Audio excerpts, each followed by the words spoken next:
መንፈስ ቅዱስ አሐዱ አምላክ አሜን።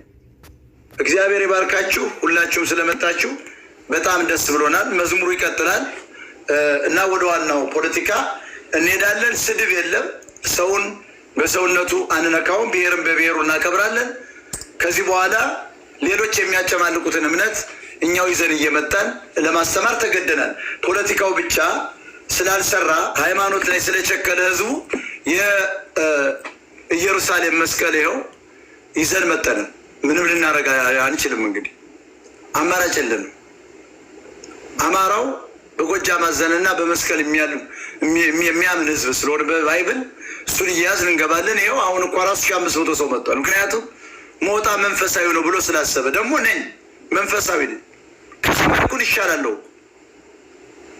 እኔ 4 ሴት አስረግዤ እኮ በፍርድ ቤት አሊሞኒ አልተጠየኩም።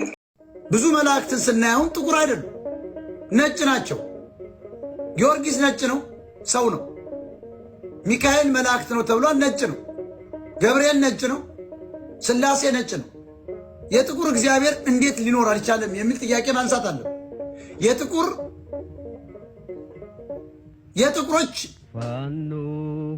ኤንጅሎች ወይም ደግሞ መላእክት እንዴት ሊኖሩ አልቻሉ የሚል ጥያቄ ማቅረብ አለበት የአማራ ወጣት። በስመ አብ በሉ አንድ ጊዜ። በስመ አብ ወወልድ ወመንፈስ ቅዱስ አሐዱ አምላክ አሜን።